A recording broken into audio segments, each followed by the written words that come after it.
Welcome back to the Spook House. It is time for our second annual Spookies Awards. My name is Phil. This is my co-host Doug, the big dog Galliardo in the house. How you doing? Woof woof. I am ready to. Doug got that dog in him. That sums up the year's horror movies, in my opinion. Woof. A big old fat woof, but I know there's some gems in there, and we're going to talk about them. There's some hidden jewels in there. Pieces of you, pieces of me. Can't wait to get into 2024, though. Yeah, looking forward to 2024. I think it seems like we're on an every other year cycle. I mean, 2022 was great. This past year, hit or miss. Mostly miss, kinda. But 2024 is looking good. But for now, we're going to recap the previous year. We have all sorts of awards. We have new awards this year. Yes, we came up with a couple new categories that are specifically tailored to the films that came out. And this is honestly, out of all the episodes we do a year, this is probably my favorite. Yeah, these are fun. It's a nice little retrospective to tie everything together for what everyone and us have seen all year. Yeah, we even got some new sponsors this year that are gonna that have been so kind to sponsor awards for us. This is brand new, so yeah, we reached out to a couple of people, pretty big name people, if you know, not to name drop or anything, but we reached out to a bunch of companies and they like our stuff. They want to work with us. So it's a pretty good year all around to cap off 2023 and to usher in 2024 with some new digs, some new threads. Yeah, and might have some celeb appearances. I bumped into Owen earlier on the red carpet. He was really excited to be here. Jason Statham. Owen was such a sweetheart, man. I love that guy. He's the best. I mean, yeah. So it's going to be a big out and all. You wouldn't think he's a style guru, like a fashion icon, but he was rocking the Prada shoes like no one's business. Oh yeah, Owen Wilson, he's got the fashion down, and Jason Statham always classy. Always a classy gentleman. Yeah. Sharp is the word I'd use for him. Speaking of, you're looking very sharp tonight. What are you wearing, Phil? Looking very dapper. You know what? I try my best. I just pulled this old thing out of the cupboard. You know, it was hanging out with the larva that's in there and rotting potatoes. As you can tell, it kind of has a nice sheen to it. It's because a lot of insects in that cupboard. Oh, okay. A lot of snails dragging their big wagon on this. Very nice. Your suit. And looks like you went to PacSun, the fashionable section, and picked up a nice $21 suit. No, that's actually, I don't know where I bought this. This is what I wore to the last wedding I went to. This is, fun fact, the only suit that I have. Yeah, while I was getting dressed for this, I was like, hey, I need to update my classy wardrobe. Well, when's the next time you're even going to a wedding or something classy? I don't know. You always keep it on standby. Okay, enough fashion talk. We got a lot of awards to get into. So, Doug, are you ready to jump into this? Oh, I am ecstatic with a capital ecstatic. All right. So, first award of the 2023 Spookies Awards. Before you get into this, I'm sorry to cut you off. It's okay. It's live television. It happens. But that's right. I don't have a teleprompter. I'm not reading off any cue cards. This is just all from my brain. Cut to Mario Lopez. Ryan Seacrest, where are you? Stop trying to high five that blind guy. Just want to say, just a little quick thing to everyone that has listened to us throughout the year. Yes.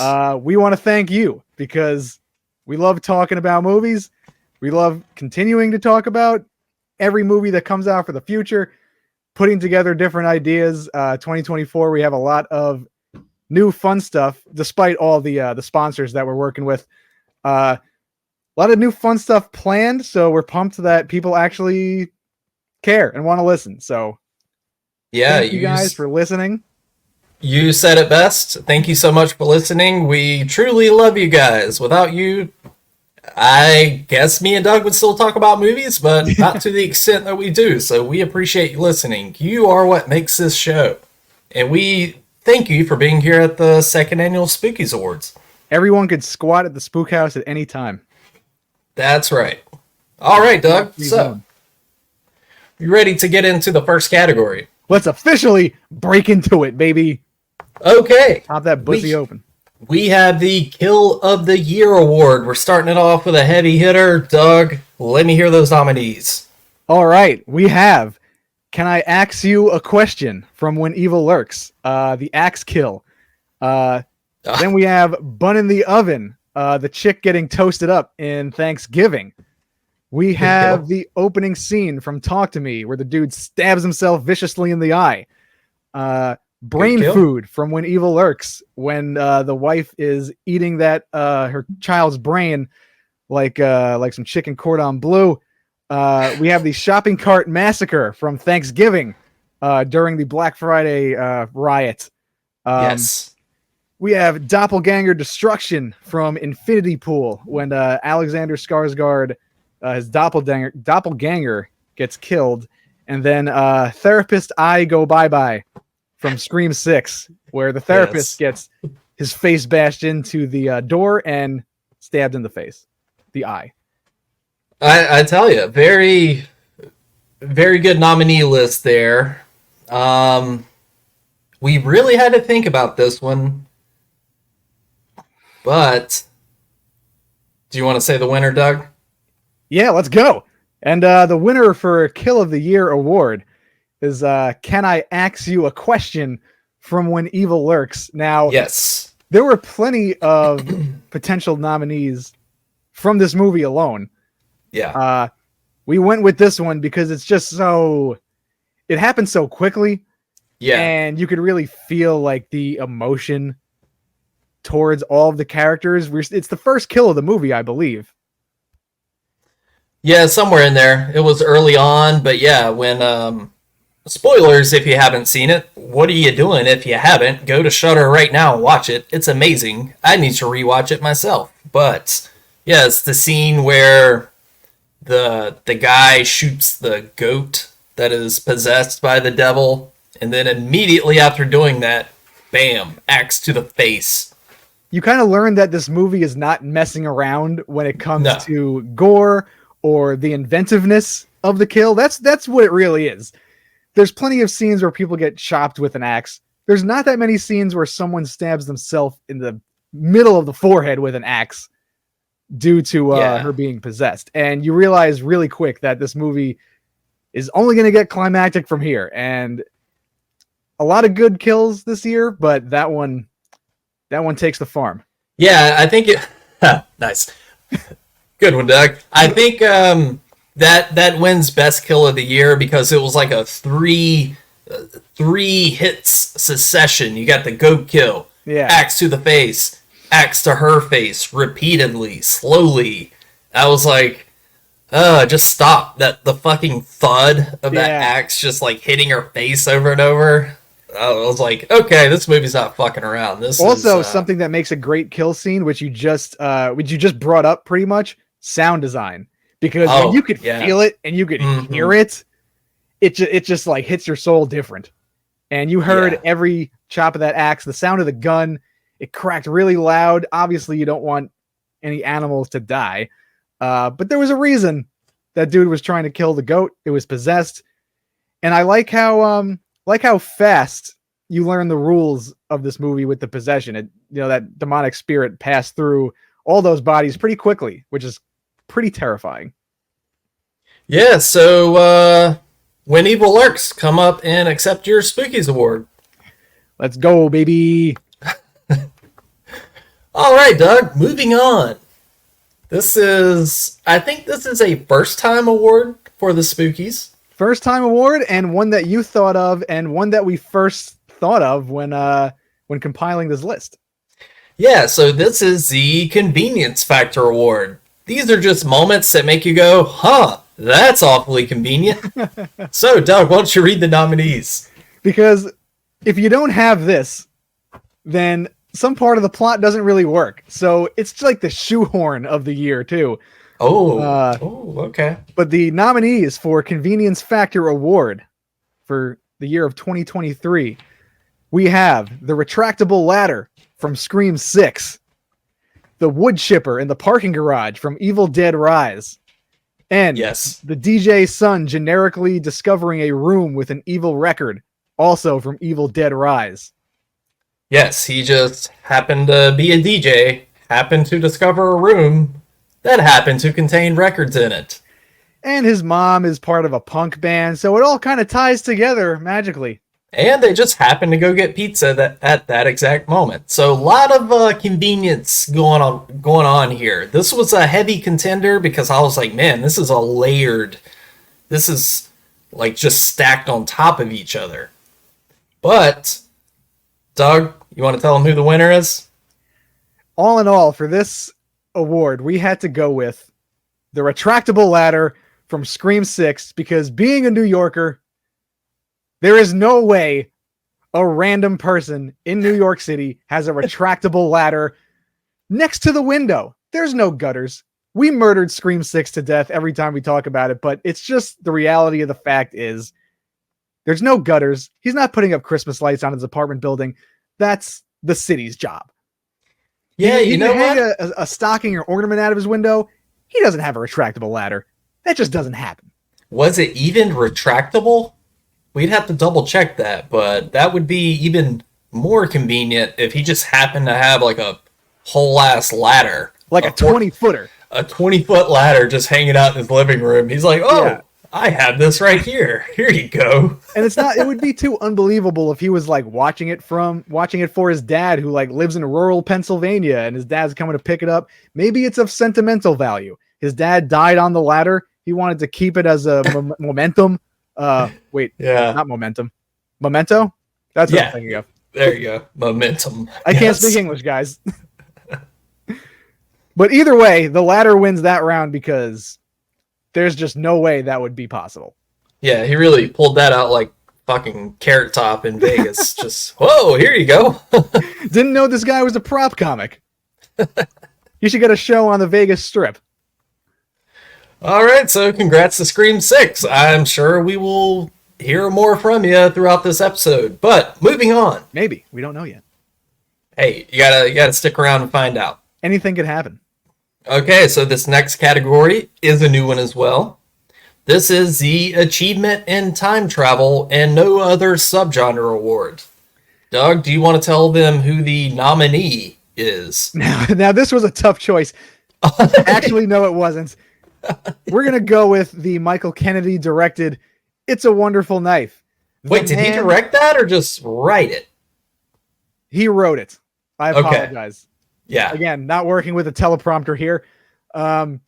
This man cannot stop writing time travel movies. Or like, I guess, I mean, he wrote Freaky as well, which is like a body swap. Oh my God, Vince Vaughn changed bodies with a teenage girl. Wackiness ensues. Get ready for the excitement. It's just like gimmick horror, I guess, if you want to call it that. He's also involved with Happy Death Day. Yes, and he wrote a new movie that's coming out next year. I think it's called Time Cut. Time Cut. It's another time travel movie. If you can believe it. This should have been like the Hack Award. There's plenty of that. We could definitely replace that word with a lot of categories, but it's time to get a new shtick. Yeah, so we tried it. It's not working. It's a Wonderful Knife did not work for us as a movie. Technically, writing-wise, character-wise. And then when we went to dig a little deeper into the filmography of Michael Kennedy, he just really loves time travel. Yeah, so Michael Kennedy, come on up to the stage, collect your bag of dog shit. Thank you very much. And time travel out of here. We'll be looking forward to 2082 when you're still doing time travel movies. What if Ghostface travels back in time? Maybe the 1920s during the Prohibition era. He gets too drunk and stabs a bunch of cops. All right, well, Moving on along to our next category, the Moving on. Really Cool Line of the Year award. Now, Doug, do you want to read the nominees for us? Oh, absolutely. I've been gargling salt water all day for this. The throat is coated. All right, the nominees for the Really Cool Line of the Year award are It's Your Birthright, Dermot Mulroney from Scream 6, You Titty-Sucking Parasite, Alyssa Sutherland from Evil Dead Rise, Get Me a Kombucha, Ronnie Chang from Megan, Come on, father and daughter, Team Loomis, let's slice up some motherfuckers, Steve Ulrich in Scream 6, and lastly, What Is It, Little Brother? Ty Simpkin from Insidious: The Red Door. Ooh, that's a lot of cringy lines. This Evil was a Dead tough Rise. choice for us. Yeah, this was very tough. I mean, we talked about this last night for a good 10 minutes. Like, God, this is. I mean, Evil Dead Rise, there were 3 or 4 good contenders just from that movie alone. I mean, Creepy Crawlies in My Tummy. That's an honorable mention because that is just that line gives me creepy crawlies in my stomach. I think it's diarrhea. What other moment from Evil Dead Rise did we laugh at? Or you just recently watched it again? yes, I watched it like 3 nights ago. Just like, hey, maybe I need to rewatch this. But no, I still feel the same. I think it's fucking terrible. Yeah, it's the well with deadites. It sucks. It's easy to compare all of these lines too because with all these writers, and again, this is just our opinions. These writers seem to think that they're very, very clever, and they're not, and it just comes off as cheesy.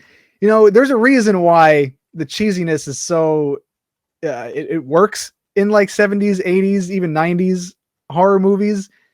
It just seems more believable when it's being delivered by like actors who really like aren't acting. Like it really doesn't have like a soapy type of energy. This is just like they're playing it as it's like we're telling you this is funny. You should laugh at this. Right. But it's not. Yeah. It doesn't come off as organic. It just comes off as very forced.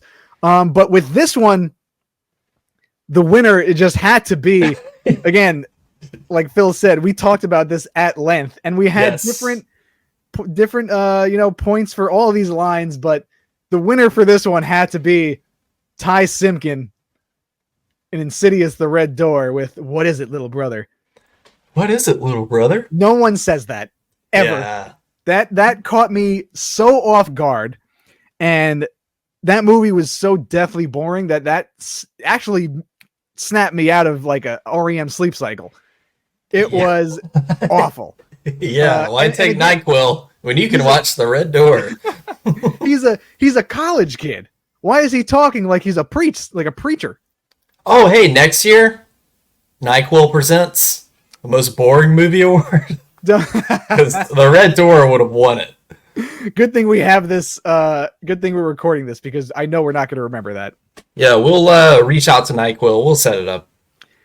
Yeah, it's a good idea. We already have enough sponsors to back us up. Yeah. We have a lot of heavy hitters this episode. But hey, congratulations to Ty Simpkins and Insidious: The Red Door. Yeah, thank you for delivering that line as shittily as possible. You boring, dull, poor excuse of a movie. Yeah, it just had no pulse. Yeah. I told you last night when I watched it, I was literally staring at the carpet in the movie theater. I was just like so bored looking at the screen. I'm just like looking around at my surroundings. Yeah, that's a movie I will never return to the further for. First 2 I love. I don't need to watch this one again. It stops at 2. All right, well, let's move on to a more positive category.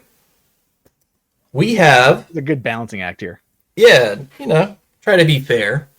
We have the best performance in a horror film of the year 2023. So, Doug, what do we got? All right, best performance in a horror film.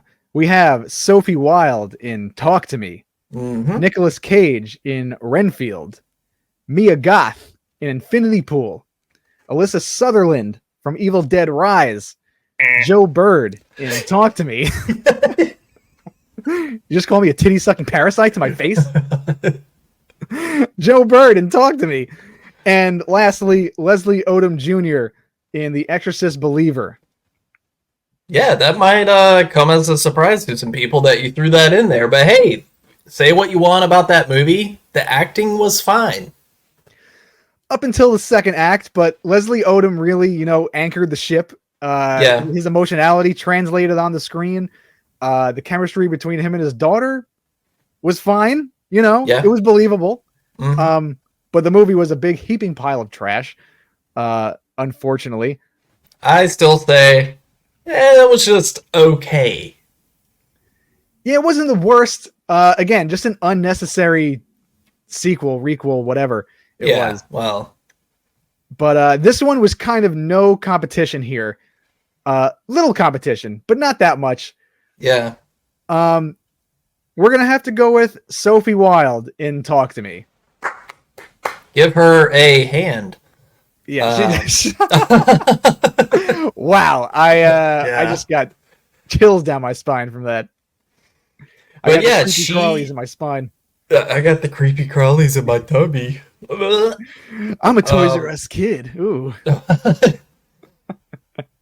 But yeah, I thought she was great. It was the first time that we had ever seen her in anything. I'm sure she's done other stuff, but I thought she was great. She did the possession scenes really well. The emotional stuff with her dead mother. I mean, she was great. And the people that I see quite often, actually, that don't like this movie, they always bring up her. They're like, yeah, I thought the lead actress was dumb and she was terrible. I'm like, what movie did you see? I thought she was great. I mean, the movie didn't quite hit my soul like it did you. I enjoyed the movie, but if it wasn't for her performance, like, she was really selling it. She really did a really solid balancing act between, you could really feel for her between the emotions that she was feeling when she was, reaching out to her mom spiritually, how that was affecting her poor judgment about what was happening in reality. And she sold all facets of her personality. I feel like every character in that movie was really realized. Everyone had their own personality. They all felt natural. Yeah, organic, natural. The dialogue was great, and Sophie Wilde, again, I will use this phrase again, she anchored the ship. There you go, Sophie Wilde. Congratulations on your Spookies Award. Please come on the show sometime. We'll talk about it. That would be wonderful. Love to talk to Sophie Wilde. Nothing but praise for her. All right, Doug. So let's go. We are gonna go from best performance of the year to. Now, I meant to talk to you about this earlier. Should we rename this? The Home Depot presents the Plank of Wood Award. Best wooden performance. I kind of like that it's attached to a name. Okay. Melissa was really like front running this one. Okay, it's the Melissa inspired it, and I feel like she deserves credit. It's the Melissa Barrera Spirit Award. So I hate to sound so mean. But... Hey, Melissa Barrera isn't even on the nominees for this award because she stepped it up. Yeah, a little bit. Yeah, she was horrible in Scream 5, and she did much better in Scream 6. And we hope whoever wins this award does the same. You get better at your craft. Yes. This is what reviewing movies and being a cinephile does. We like critiquing. We love watching movies. We don't ever want to go into a movie expecting it to be, the best or terrible. We want to see a good movie. But we're going to be honest, and we have opinions, and so does everyone else. So again, this is all subjective. This is just our opinions of how we felt watching these movies. This one also we talked about at length. There were a lot of good contenders. Yeah, that really channeled the inner Melissa Barrera, wooden spirit. All right, well, why don't you read the nominees? Also, we do stand with Melissa Barrera in her decision to move on from Scream 7, by the way. Yeah, I think the world should move on from Scream 7, but we'll talk about that later. All right, what are the nominees? All right, the nominees for the Melissa Barrera Spirit Award is Dermot Mulroney in Scream 6. Well Hayden deserved. Panettiere from Scream 6. She gets the Sleepwalking Award. Tomas Sinelli from Thanksgiving, the Big Dumb Jock. Then we have Allison Williams in Megan. Mm-hmm. Ty Simpkin from Insidious The Red Door. And then Ronnie Chang from Megan. All right, well, don't keep the people in anticipation. Who is the winner, Doug? After much talking and consideration. Much debate, yes. Yes, a whole lot of debating. We went back and forth on this for a couple minutes. I was eating chips and shoving them down my face. Allison Williams from Megan. She had to take it this year. She was on the screen for a long time, and it was just as boring as watching The Wall. Yeah, she's definitely a piece of stale toast. And stale toast is actually pretty enjoyable from time to time. This was literally fucking... This was a tile floor. A manila folder, if you will. Just bland, no just flavor, cardboard, no pizzazz. cardboard sandwich. Seriously. Just straight up, just mayonnaise. I know you love mayonnaise, but she's mayonnaise. Mayonnaise and cardboard. A Southern royalty special. But yeah, she just didn't give it her all. She really never gives it her all. Yeah, and I don't know if it was... her character wasn't exactly written to be likable, but just her... She just doesn't have the charisma, the pizzazz. No, She's no just, presence, no on-screen presence. And I brought this up to you last night, and I asked you if you liked her in Get Out, because I've watched Get Out. I love that movie. I watched it on a plane. I watched it 3 times before that. I think I'm up to I don't know. I've seen it 5 times. She just doesn't, and this might be why people hire her for those specific roles. I don't know if it's really typecasting, but again, she just has no personality. She doesn't draw you in. Yeah, well, for that role specifically, she didn't really have to be. I mean, her character was sort of... I don't know, she was just there. That's what I'm saying. In that position, she had to be charming in order to get these multiple people to come back to the house and all that stuff, but she didn't really give off the charm factor. Yeah. So, Allison Williams, in the spirit of the award, do better. We want to see you thrive. Yeah. Megan 2.0 comes out from what I read last night, they're aiming for January of 2025. So... Really sticking with that January slot. Yeah, well, I'm actually kind of looking forward to that for some reason. Just there's potential there. I think what they should do with that movie is, now that people know about it, it's like a known IP, make it rated R. Let's not give us a director's cut. Make it rated R. People are going to come out to see it. People loved that movie and had a great time with it. And I had a great theater experience with that too. Make it rated R and just go balls to the wall, baby. I agree. Yeah, say what you want about it, but it was a fun experience in the theater. So, yeah, I was laughing at the people laughing. Yeah. All right, Allison Williams, shout out. Thanks for being a good sport. Thanks. Go eat some Fruit Loops with your milk separate. Isn't that what she was doing in Get Out? Yeah, she was dipping Fruit Loops in a glass of milk, eating it with her hand. Okay, that's kind of like what watching her act is like. Just the most relatable thing that she could do. Eating dry Fruit Loops. Oh, white people. Okay, Doug, this is a new award.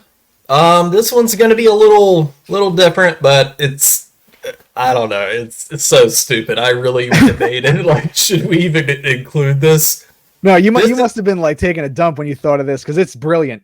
Great ideas come from being in the bathroom.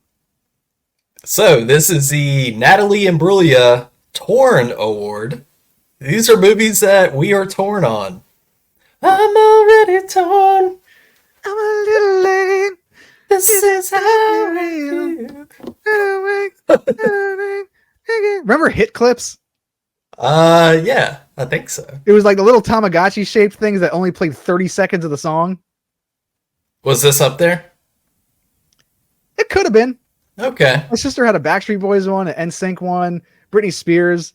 Unfortunately, Natalie Imbruglia didn't get her comeuppance with the hit clips, but that's a classic 90s hit. Hey, I listened to it last night. It fucking slaps. It's a great Still good song. And thank you, Natalie, for agreeing to sponsor this award. We really appreciate it. So the Torn Award, there are movies that we're torn on. We're like, well, I like this, but I don't. There's only 2 nominees. We have.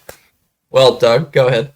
We have Skinamarink and Infinity Pool. Now, I think this is funny because I loved Skinamarink. You were half and half on it. And Infinity Pool, we're kind of both half and half on. Yeah, I don't think I saw a single person rave about Infinity Pool. Everybody's kind of like somewhere in the middle, like, there's really no extreme love for it. Right. And then Skinamarink is divisive all around. Yeah. Well, do you want to go ahead and say the winner? Then we'll go from there. The winner for the Natalie Imbruglia Don't Pronounce the Fucking G Torn Award is Skinamarink. Yes. I think, go ahead. Yeah, I am torn on this movie because I really applaud the director for doing something completely different, and it created a unique world.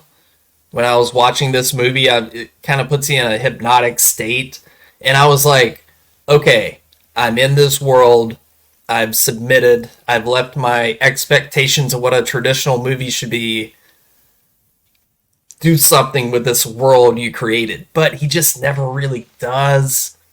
It's like you saw it in theaters, so you had like a whole different experience than I did. Yes.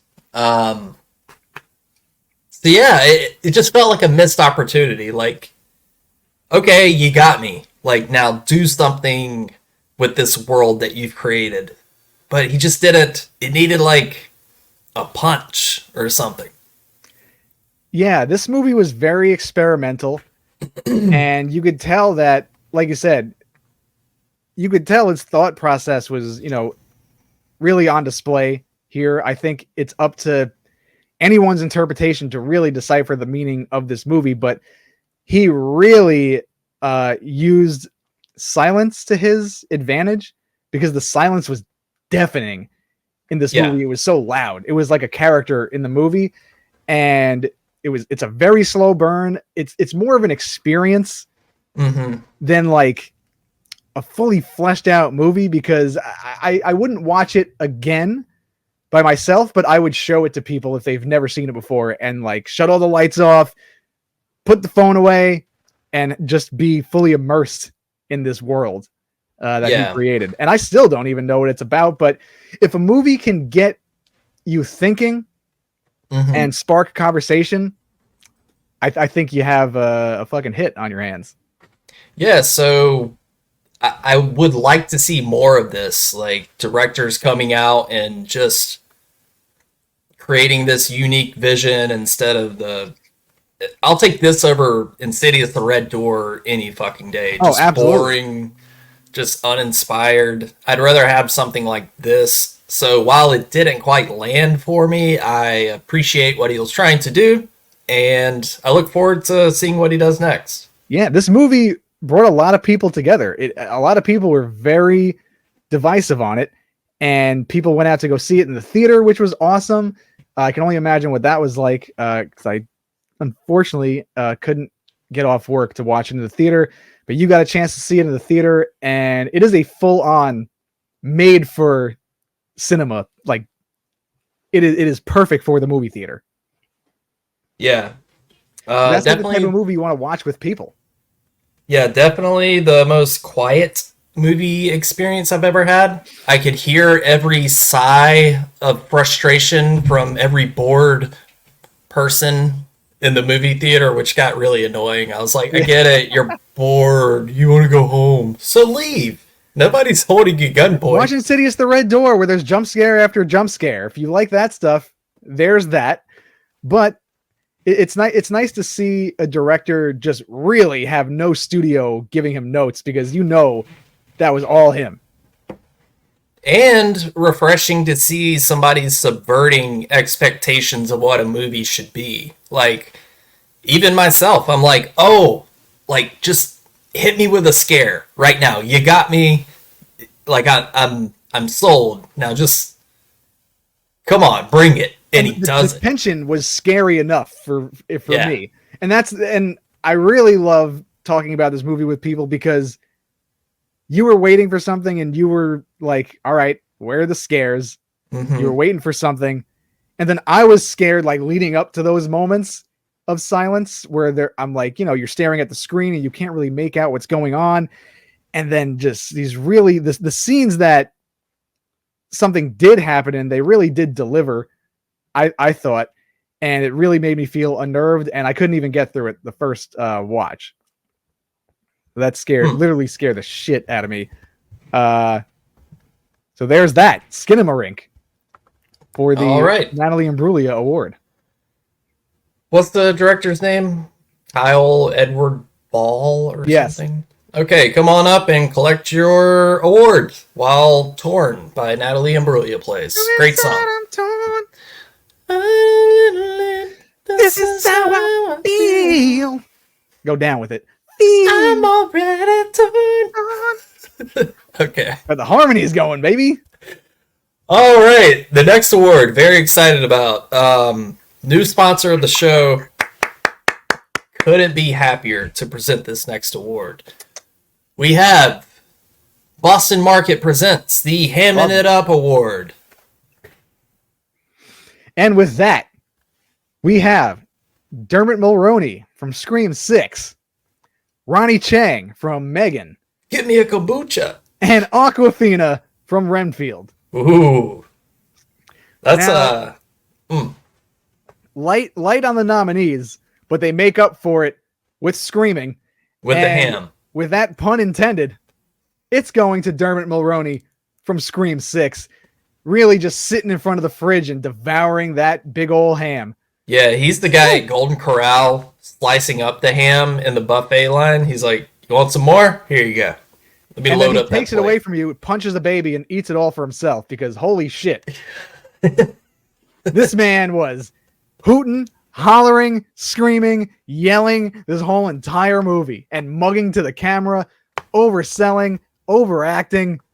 It was just a big old heap of poopy. Yeah, a heap of poopy. And we want to thank, Boston Market really, we came to them with this idea. We wanted to get them as a sponsor for a long time for the last Spookies. They saw our work. They saw what we were doing. Boston Market really put in their hard-earned dollars to present this award. So, go out to Boston Market, eat a lot of ham, eat the corn. The corn's great. Yeah, I don't even know what they sell at Boston Market other than ham and corn, apparently. But... Huh? I mean, of course I love our sponsors. I eat Boston Market all the time.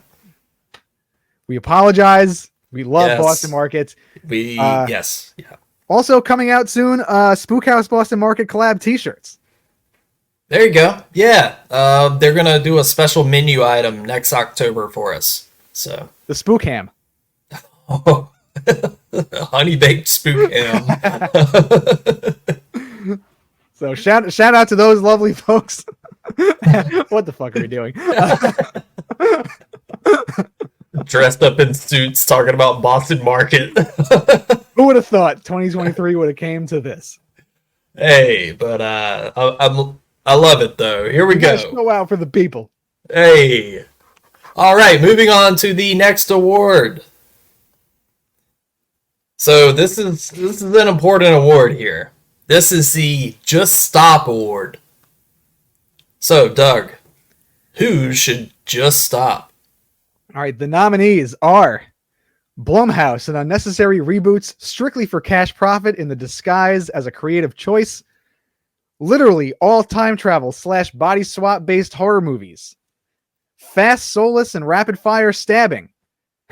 Looking at Straight you, white Scream men 6. writing for teenagers of all genders. What was that? I said, looking at you, Scream 6. The only one. Where are we? Contorted spider walking. Yeah, just stop. It's not spooky anymore. Oh, they're walking weird. Evil Dead Rise. Time travel. Didn't you already say that one?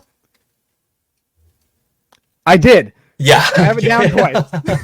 Well, it deserves to be nominated twice. One's for the past, one for the future. Hey, there we go. Setting people on fire. Yeah. Stick. Evil Dead Rise. We had, I guess, Pearl, while a great movie, it did set somebody on fire. Hereditary did it as well. Yeah. And lastly, Scream 7. Yeah. Scream 7, if, well, why don't you go ahead and say the winner, Doug? The winner is Scream 7. Because that just needs to stop. That I feel like needs to pause. I feel like it's not even us saying stop, it's the universe.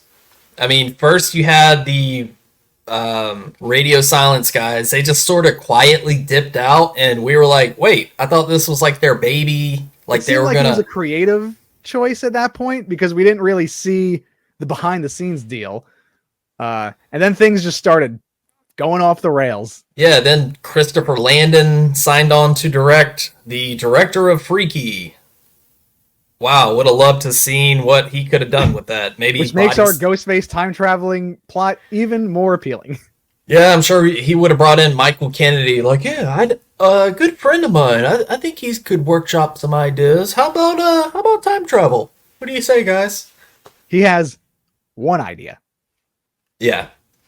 So yeah, Christopher Landon left. Then Melissa Barrera was fired over some bullshit for just speaking her mind. And then Jen Ortega was like, see ya. So it's like the universe is screaming, just stop.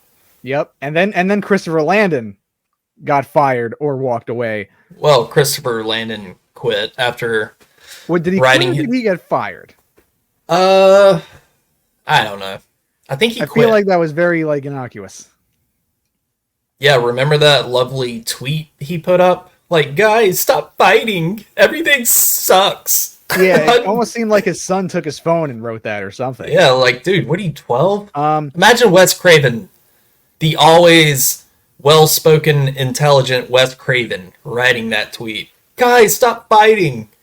Some people just can't take comments. And listen, you're on the internet, you're on Twitter. There are a loud majority of people that love stuff and hate stuff, and you're gonna have to deal with all assets of it. Just like, anything that could happen in the media world, or really anything, but we're talking about entertainment, so we'll go with that. People will criticize every single move you make.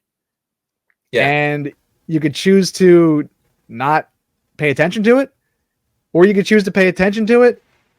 But some things you just have to ignore. Like, you're doing your thing, and Christopher Landon was doing his thing no matter what the people were going to say. So just a weird response to it's like yeah, again, going back against Twitter bullying or online bullying, but don't answer it. That's an option too. Yeah, I don't know, but that movie is just a hot mess. I think it would benefit everybody just to say, hey, I think somebody's telling us to just stop. So let's just walk away from this for a few years and maybe something will shake loose. Stop trying to force it right now. I mean, I would love a new Scream movie I could get behind. The last two, there was something off about them. So I would love to see a nice return to form. I don't know what that's going to look like or where they should go, but put a little time in between this train wreck that is Scream 7 and whatever's going to happen. I fully agree. Now, would you want to see like a hard reboot?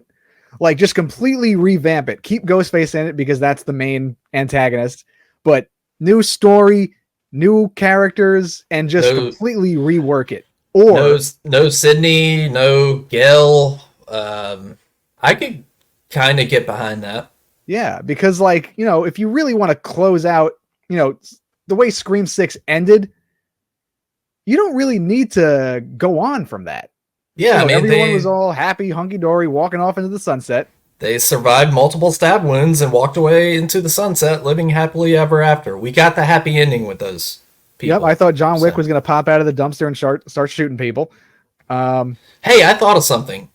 Didn't Chad get stabbed like 20 more times in Scream 5 on top of the 16 stab? So his whole body just must be made of scar tissue at this point. He should have been casted for Superman because that is a body of steel. Yeah. Yeah, it was just so unrealistic. I mean, we could talk about Scream 6 all day, which we have already. But we will just stop as well. Good idea. Good point. Yeah. Okay. So we will move it along to the next category. I'm sure people love hearing us talk about Scream. All right. We are going to move it along to the Animal of the Year award. Yes, baby. So many good animals, so many adorable little babies in the year of 2023 of horror movies. And the nominees are the Mastiff from When Evil Lurks, Alexander Skarsgård in Infinity Pool, I just noticed that. and, Yeah, and the Bulldog from Talk to Me. As we would love to give all of these happy boys and girls the award, it's going to have to go to the Mastiff from When Evil Lurks. That dog has muscles. Yeah, that's the same kind of dog from The Sandlot. So maybe it's a distant relative. The Sandlot? Zeus? The Beast, or The so, Beast. or that's what they called it. Yeah. What was he had a real name. I don't think it's Zeus, but it's something else. Yeah. But yeah, that dog was adorable until it wasn't, and it was still adorable.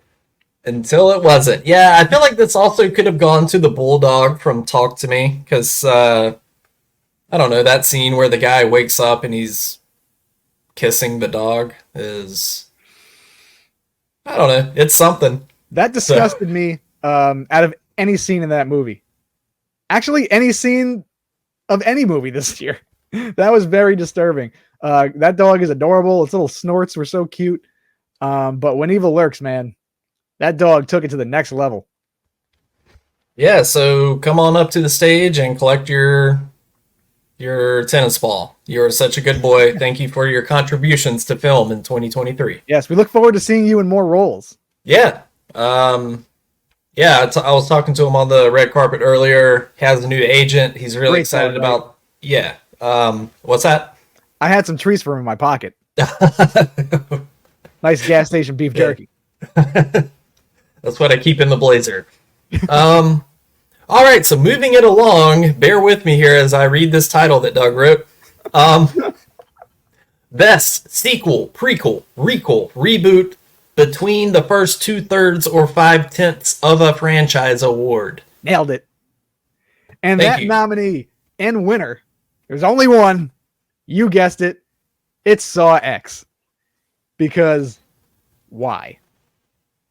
Yeah, I didn't see Saw X. I don't think I've seen a Saw movie since the late 2000s.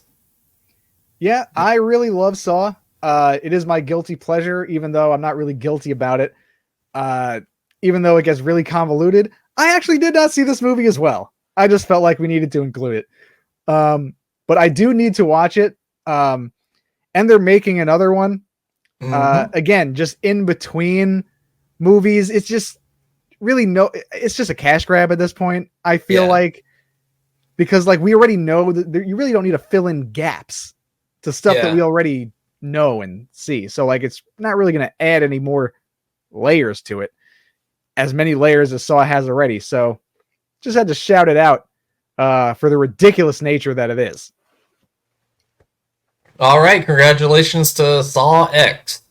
Um, could maybe be included in the Just Stop Award as well, but hey, I don't know. I actually heard good things about the last one, People did so enjoy it.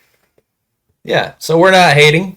Maybe I'm just being ignorant and need to catch up on the Saw franchise. I don't know. We're just making jokes out here, folks. Hey, we're just having fun on the red carpet out here. All right, moving it on along to the Jim Ross Presents Stop the Damn Match Award. By God. Yeah, we had to reach out to our good old pal JR. He's got a foreign object. Stop it, King. Just tell him to stop. We love JR ever since the 90s, and he really blessed us with using his name in this award. Buy his books. He's a great person. This award goes to Joe Bird, the Joe Bird head bash, and Talk to Me. Yeah, he really took a beating and Talked to Me. I mean, you have the first initial possession, and he's slamming his head into the table. And going back to what you said about sound design being so important, like you could hear I think like the last 2 or 3 slams, you could hear like bones slightly cracking along with the meaty thud. Ugh. And when he's in the bathtub and he's cracking his head on the tile, like, when you like see someone get hit with like aluminum bat, or you just like think about it and you could feel it, like you could hear it. I like felt that against the tile. Like you just feel dazed just thinking about it. Yeah, kind of like in Casino when they're beating Joe Pesci with baseball bats. That's the most disturbing scene that I can't watch that scene without like physically reacting to it. Yeah, it's pretty brutal. Hey, could be a wise guy. Ping! Ping, pow! And you get buried alive. Like, it's just such a brutal death. But this really upped the gore factor in Talk to Me. For a movie with not a lot of kills, they really went for it. Yeah, because we were talking about Best Kill last night, and we were like, who dies in Talk to Me? And Joe Bird, he survives. Yeah, though, not that many people die in that movie, at least of the main cast that we're watching throughout the whole film.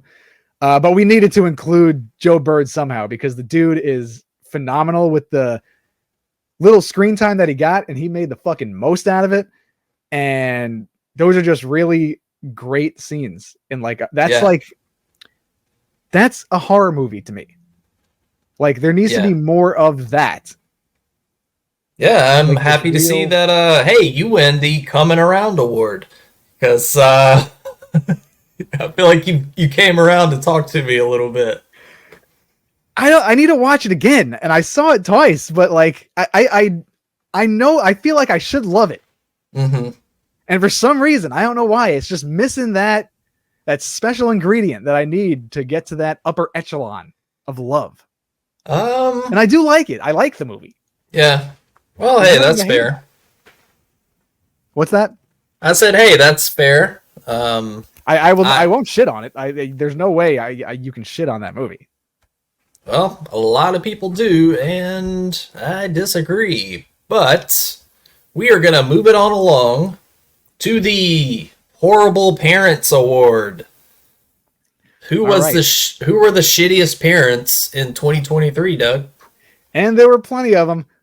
We have Allison Williams from Megan, Lizzie Kaplan from Cobweb, the 2 white parents from The Exorcist Believer, and Dermot Mulroney from Scream 6. Boy, Dermot, nice name. Dermot Mulroney really sweeping the categories this year. He's been in like 5 or 6. And all of them are attached to something horrible. But the winner for the Horrible Parents Award goes to the 2 white parents from The Exorcist Believer. Because, wow, yeah, they did not give a shit about their kid. Not one bit. Yeah, I mean, I don't even know what to say about them. I kind of forgot they were in the movie, but when you throw out the nominees, it's just the 2 white parents from Exorcist. I was like, okay, well, that's got to be in there. At the end of the movie, I mean, the whatever.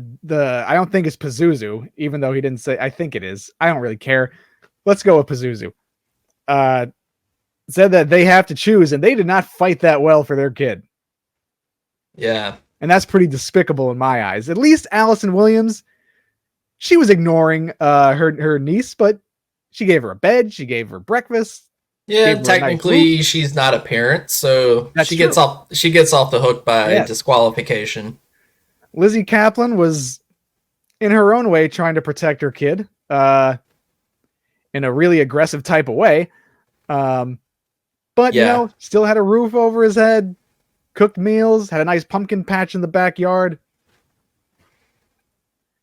Yeah, that, well, I don't know if you could I don't know if you could call that a convenience factor, but, I mean, hey, there's a spooky pumpkin patch in the backyard, but I don't know. It was Halloween. Yeah, it had a good atmosphere. That's the best thing that movie had going for it was the fall atmosphere. Certainly wasn't the last 20 minutes when it turned into Spider-Man. Turned into a Marvel movie for the last 20 minutes. Okay. All right.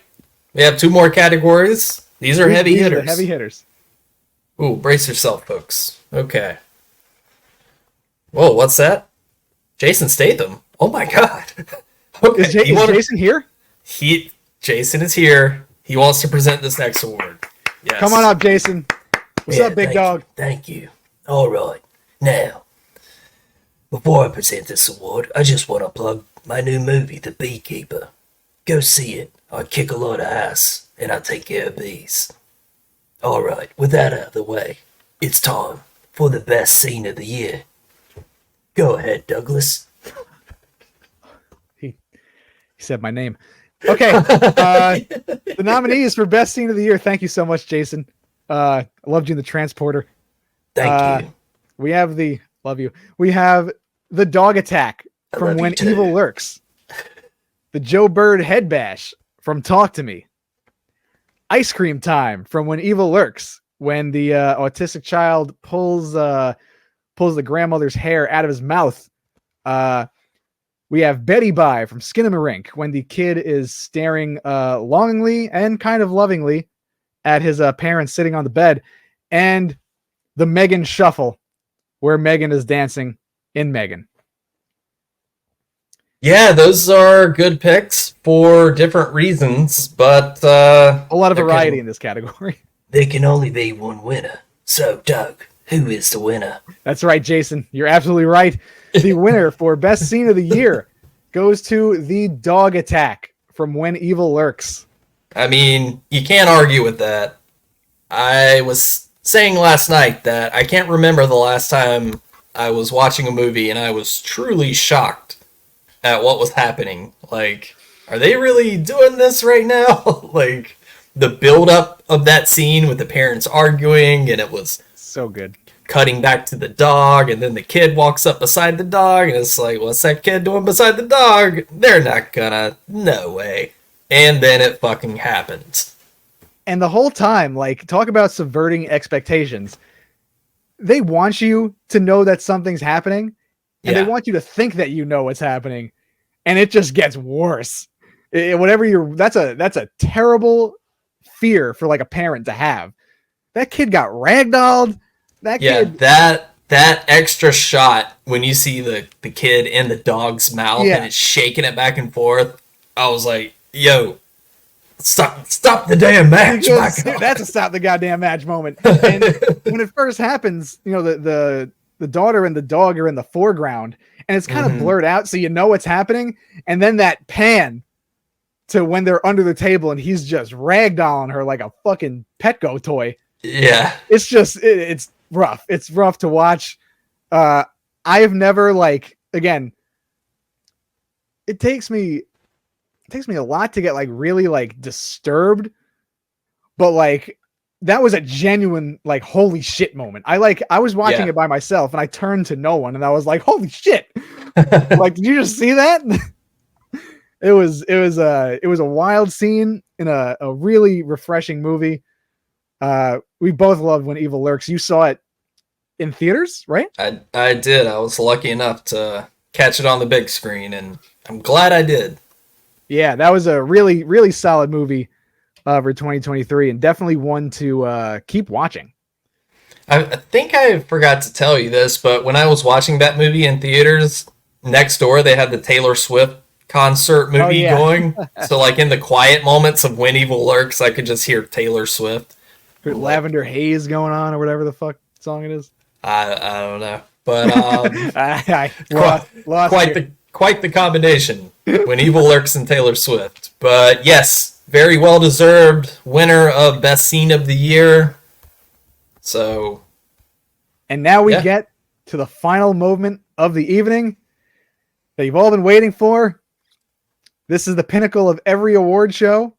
The pinnacle of cinema. Forget about the Oscars. Yeah, this is what it's all about. It's time for the best horror film of the year. This is for all the marbles. So, Doug, why don't you read them all for us?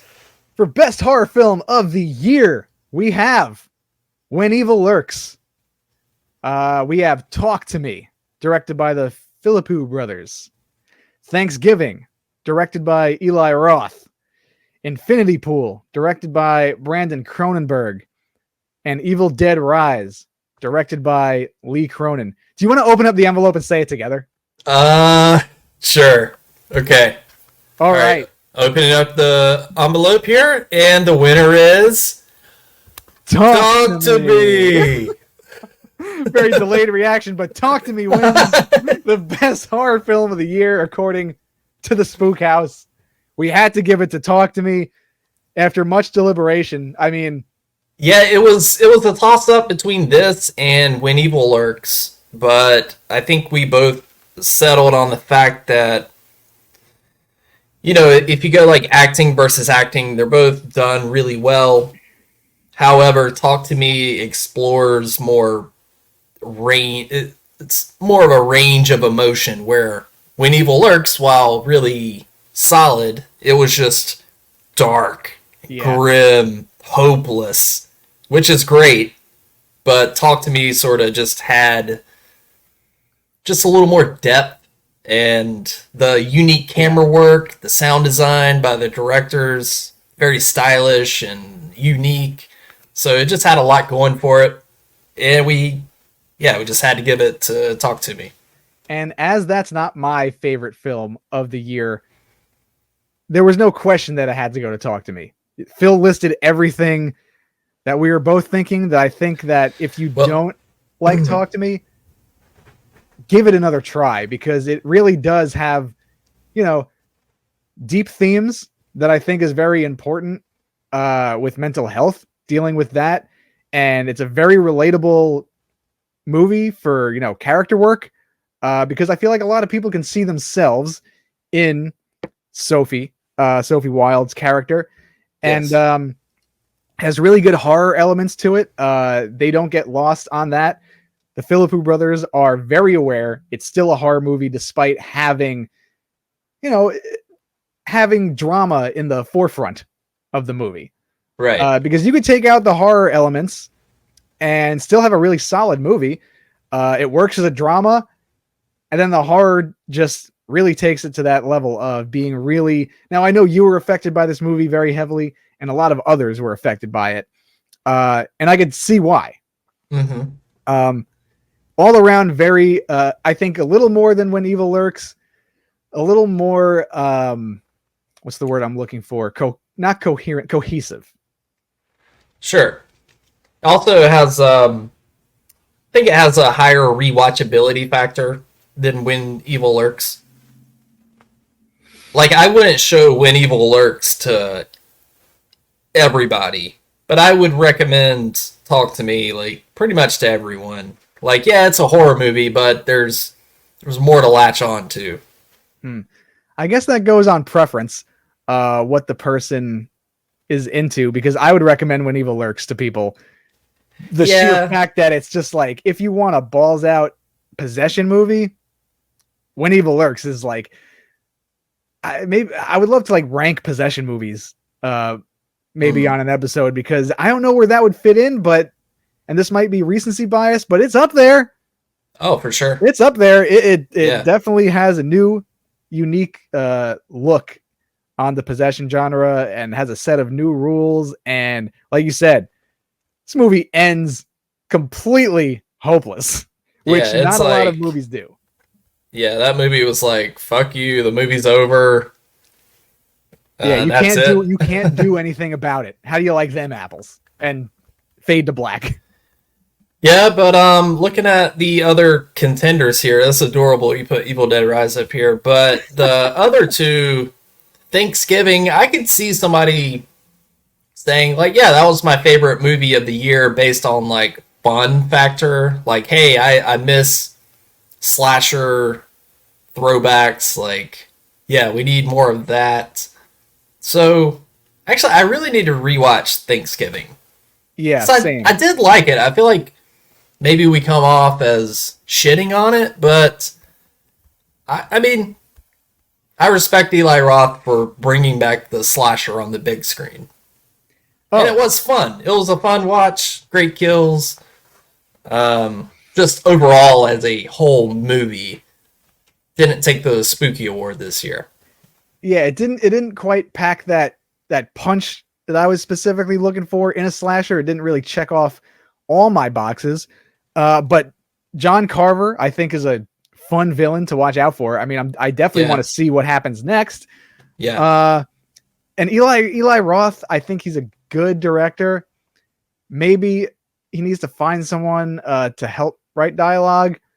Work on character a little bit more. Yeah. He's not as bad as Rob Zombie, but yeah, maybe bring in somebody to like sharpen up the script a little bit. Yeah, and I think the kills in Thanksgiving, some of the kills were very like short and very like short-lived, that you didn't really get a chance to be in the moment. It was very quick moving aside from a couple. So I would like to see more drawn out type of stuff because he's really great at that. I mean, he made Hostel, and that was like really gross out type of stuff, which was effective. Yeah. But yeah, I would like to watch Thanksgiving again. To really wrap my brain around it. Infinity Pool, we talked about it earlier, but it just, just a little torn on it. It was fine. Just a middle of the road type of movie. Yeah, great premise. I feel like it could have done more. Like, it was a unique idea, but for some reason, I found it kind of forgettable, and I had to really struggle when I think about what happened in that movie. I like to call it David Cronenberg light. It has a lot of sci-fi elements, but doesn't go too deep, and that's what I actually liked about it. Rather than Brandon Cronenberg's Possessor, which was very, and this is just me speaking, I don't know about you, it takes me a while to fully understand a David Cronenberg movie and even Possessor, because there's just a whole lot of information thrown at you. Yeah. And so that's how I felt about Possessor, but Infinity Pool, I like that it was more simplified, and Mia Goth was she's Mia Goth. Yeah. She does what Mia Goth does. Yeah, so strong contenders. James! Other than Evil Dead Rise, I don't see how that's on the list, but I still stand by, if this wasn't Evil Dead and it was just, insert movie title here, it would be a fart in the wind of horror movies of 2023, but listen, hey. I only put it on there because out of all the major franchises that came out this year, this one stood the test of time. Oh, what, Evil Dead? Yeah, Evil Dead Rise. Out of Scream 6, what else fucking came out this year? Saw we didn't see, so I guess we can't count that, but I feel you're talking about the big name franchises. Exactly. Yeah, big name franchises that came out with sequels this year. Okay. I guess Evil Dead was the best out of all of them. Hey, I sent you that scene from Evil Dead Rise the other night when she takes a bite out of that dude's eyeball, and then other guy is looking at it, and he's like, what the? And she spits it in his mouth. He's like, what? It's like, what the fuck? Need to have the Benny Hill music playing under that. Pretty much. Like, oh my god, she spit an eyeball in a guy's mouth. And that's where No, Sam no, Raimi no. thrives, because like it is so campy and ridiculous, and I can tone see was what they were campy and going ridiculous for. the entire time. What? I said I see what they were going for. Like, hey, let's do some kind of schlocky Evil Dead stuff, but it lacks the touch of Sam Raimi. Yes, the campiness was missing from it. They were it was Yeah. just forced. It just felt very forced. They were playing Evil Dead bingo. Like, oh, let's include this. Let's put this in there. Dead oh, by well, Dawn. We Check. gotta say Dead by Dawn. Yeah. Ugh. Just Just- heavily relying on nostalgia, and again, people loved it, but ultimately, it was okay. Yeah. in our eyes. So when Evil Lurks, right up there, but Talk to Me just absolutely takes it for the year of 2023 in horror. Yeah, so overall, not the best year for horror, but looking forward to 2024, I think this is going to be a killer year. I mean, just looking at the ones you do have on this list here, I mean, we got Maxine, the Talk to Me sequel, Terrifier 3, Smile 2, I guess. Nosferatu, the It Follows sequel. What is Cuckoo? Ooh, so that movie is with Hunter Schafer from Euphoria, and it's directed by, I probably should have put down the director, but it's been kind of on the back burner. I think it was supposed to come out in 2023, but if you're familiar with Euphoria, Hunter Schafer is such a good fucking actress. I'm looking forward to this one specifically, just off of her, but it is directed by Tillman Singer, and it has Dan Stevens, Jessica Henwick also in the cast. He directed this movie called Luz, L-U-Z, which I actually watched. I think it was on Netflix. Shudder, mind you. Yeah, I'm pumped about that. All right, cool.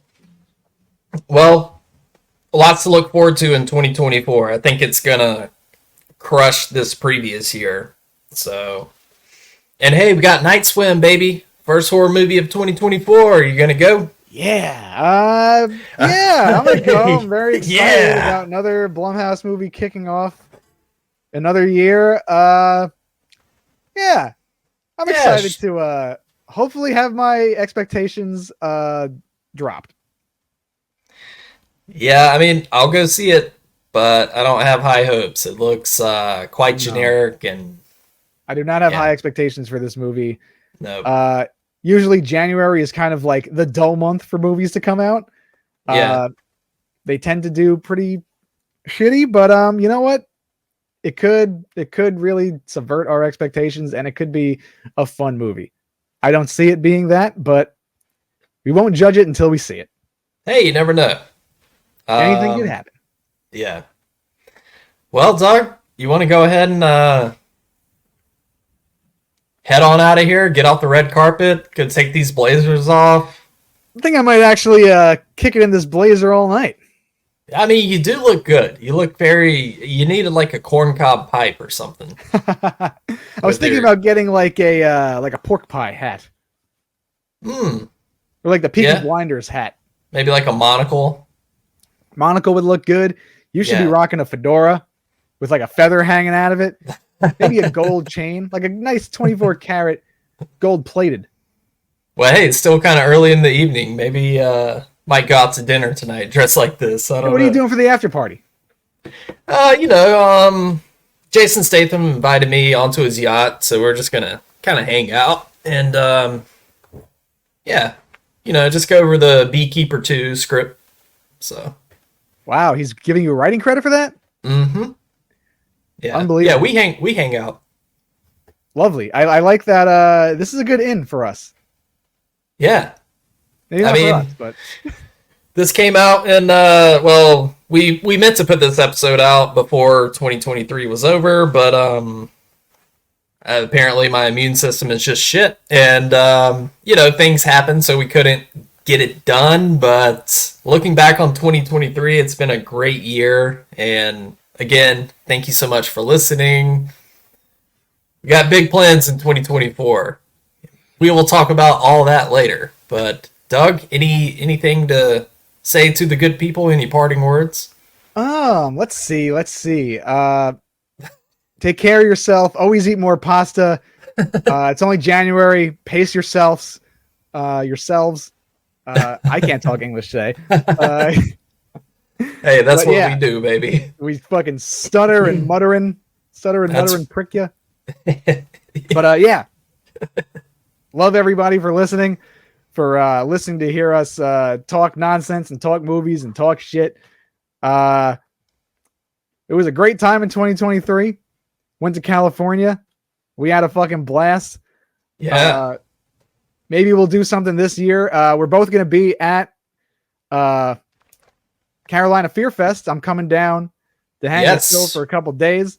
So if anyone's over there in North Kakalaki, we'll be hanging out.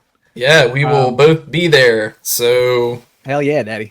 That is Daddy. That's late May. So get those tickets. Come say what's up. But yeah, we're gonna go ahead and get on out of here. This is a good first episode of 2024. I think it worked out for the best. Good first episode. Very solid. All right, Doug. Love you, my friend. You, all right, and we love all of you for listening. We will catch you on the next one. Where are the balloons? Hey! There they fucking go.